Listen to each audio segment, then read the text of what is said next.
大家好，我是先生。moi, je suis Stéphane. Ici, c'est votre boucherie. Oui, Ça fait combien de temps que vous êtes installé ici? environ une dizaine d'années. Vous travaillez avec beaucoup de chefs étoilés? Environ une trentaine de chefs étoilés. Toute la France. Paris, Cannes, Saint-Tropez. Pourquoi vous pouvez associer avec eux? C'est beaucoup basé sur l'échange, le relationnel. C'est un petit monde, donc il y a beaucoup de connexions entre les chefs. Comment on dit ça en français? Carte de maturation. C'est comme le fromage. C'est la même chose. C'est quel type Carré de côte. ok. À peu près, on travaille ici 20 races différentes, françaises et du monde entier. C'est quoi celui-là? Celle-ci, race Longhorn, anglaise. Vous avez des races japonais aussi? Yes, Japan beef. J'ai vu ici, là ça s'écrit en japonais. Celui-là, ça coûte combien un kilo en France? 280. Kobe beef. C'est incroyable parce qu'ici c'est le marché, vendez de qualité comme ça se trouve pas souvent en France. Non, après on a beaucoup de races aussi espagnoles, australiens, argentins, brésiliens. Le panel du monde entier. Vous avez cru cet emplacement Pour le détail, ici c'est une boucherie pour le public. Ensuite, le travail qu'on fait pour les chefs, les restaurants, les professionnels. On a des ateliers de découpe où partent des produits. c'est à Champaigny aussi ou c'est Autour du pain aussi, à l'abattoir. J'ai vu que vous avez aussi des volailles. Oui, volaille de Bresse, volaille de la cour d'Armoise aussi, et volaille qui viennent de la Sarthe. C'est à peu près pareil en termes de qualité de produit, de reconnaissance même au niveau des chefs. Bon, moi j'ai vu ça, c'est un truc très intéressant. Ça se voit pas trop en Asie non plus. C'est plutôt en Europe ou américain. C'est que vous qui connaissez la valeur. Oui. Et ça c'est le riz de veau. Donc mes expériences, c'est rare d'avoir une pièce comme ça. De la fleur, cœur de riz Oui. de veau. Pour faire 5 kg de cœur comme ça, il faut environ 20 kg de riz. On trie, on sélectionne que les plus jolis. Est-ce que ça change au niveau de race de veau aussi? Nous, on fait beaucoup de races de veaux Montbéliard. Des veaux, c'est local, région Rhône-Alpes. Bon, on voit ici, c'est notre table à affinage. Séchoir, charcuterie, pour les salaisons. Ça vient de fournisseurs. Oui, ça c'est du produit de négoce. On travaille avec des petits artisans qui nous font des charcuteries artisanales. Il n'y a rien d'industriel. Ça m'intéresse beaucoup cette batterie. Les couleurs, c'est très foncé. Elles sont séchées et légèrement fumées. J'ai des chefs qui font des infusions, par exemple. Une infusion pour faire des risottos, on peut faire beaucoup de préparations avec. Ça développe beaucoup de saveurs. Ça, c'est tous les cochons naturels, bio, pour un produit qui est vraiment très bon. Ensuite, on fait beaucoup les produits jambon cru de Savoie, qui sont séchés en montagne. La typicité, le gras, et cette qualité de viande vraiment particulière. Et après, c'est le qu'on fait aussi qui sont très belles, ce qu'on appelle les Jésus. J'ai jamais vu une Jésus comme ça. C'est lyonnais, Ouais, voilà. c'est très lyonnais. Donc c'est fait selon ces boyaux. Et ensuite, nous, on les sèche. Donc là, elles ont une belle fleur. Souvent, principalement, tout ce qu'on peut faire sécher en montagne, on aime bien les faire sécher en montagne. Ça apporte une typicité et des parfums, des saveurs différentes. C'est quoi les différences dans la montagne? L'air, simplement. Ensuite, le niveau ambiant dégage une fleur particulière. On est à peu près à 1500 mètres d'altitude. Ah, la fleur, c'est le truc... Voilà, la fleur, on voit mieux, c'est ça. Comme sur les fromages. La fleur, elle se développe naturellement. Ça vient de... Moisissure, Mais c'est mondial. tout à fait. Bon, ça c'est spécialité originale. Pâté en croûte, dans la région, oui. Ça, c'est nous qui faisons aussi. C'est très joli. Je travaille dans pas mal de restaurants à Lyon. Des restaurants qui font eux-mêmes.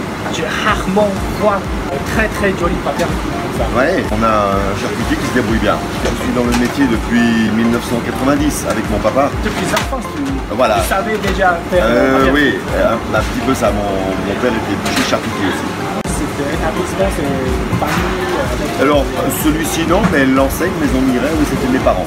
Bon, il y a un truc très intéressant. On peut trouver des caviars dans une boucherie. Caviar et saumon, la maison Pétrosian. Normalement, on ne va pas penser de venir dans une boucherie de chercher des caviar. Ouais. Caviar et saumon, mais on fait vraiment que ces produits-là qui se démarquent vraiment des autres, avec des produits qui sont vraiment premium et très haut de gamme en qualité. Vous êtes très proche avec mon ancien chef, Jérôme. Bien sûr. Et comment vous êtes connaissez?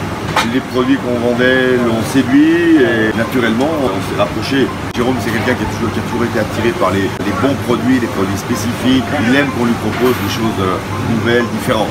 Il pose sur Instagram. Oui, beaucoup. Beaucoup de votre produits. Oui, hier Kobe Beef, il a posté sur Instagram. Ah ouais, j'ai vu. Est-ce que vous avez tête de veau ici aussi? Aujourd'hui, j'en ai plus. Oui, bien sûr, les abats, oui. C'est tête entière. Oui. Et désossé. Oui, dans la roue.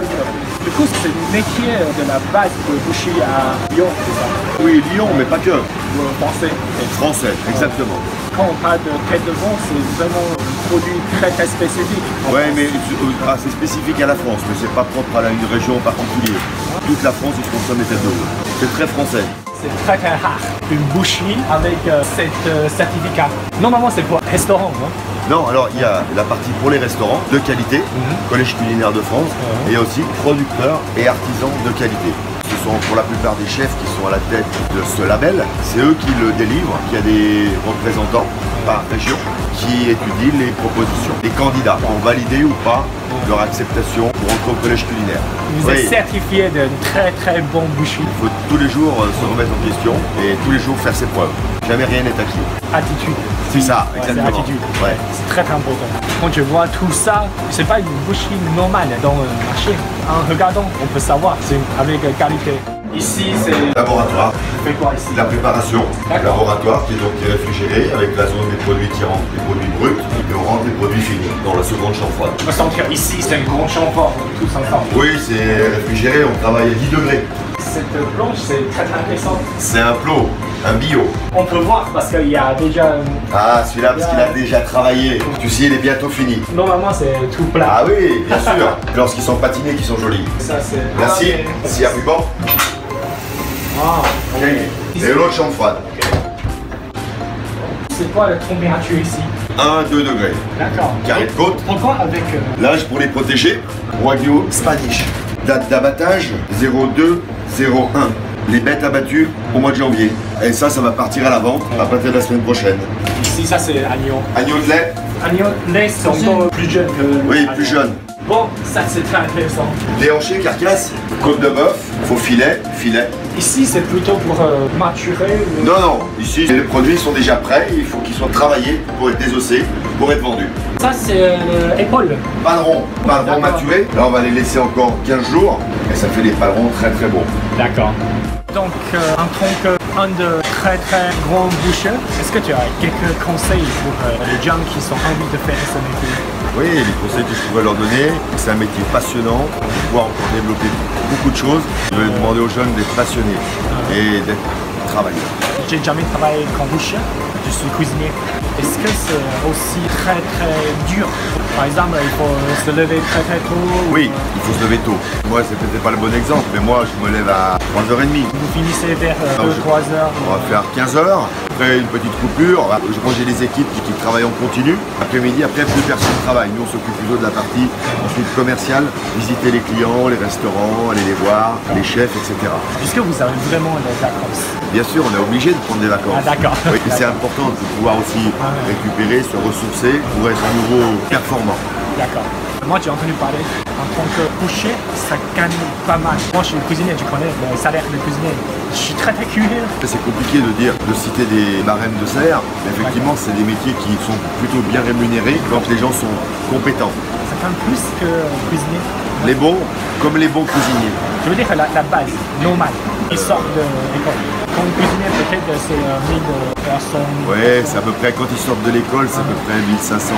Par contre, après, c'est les bons qui sont payés très cher. Mais c'est comme les cuisiniers. C'est comme les cuisiniers, c'est pareil. Ouais. Exactement. Tous les métiers artisanaux. Tout à fait. Et il ne faut pas quand même regarder ses heures. OK，今天的影片就到这边。那喜欢我的影片，记得帮我订阅、按赞、加分享。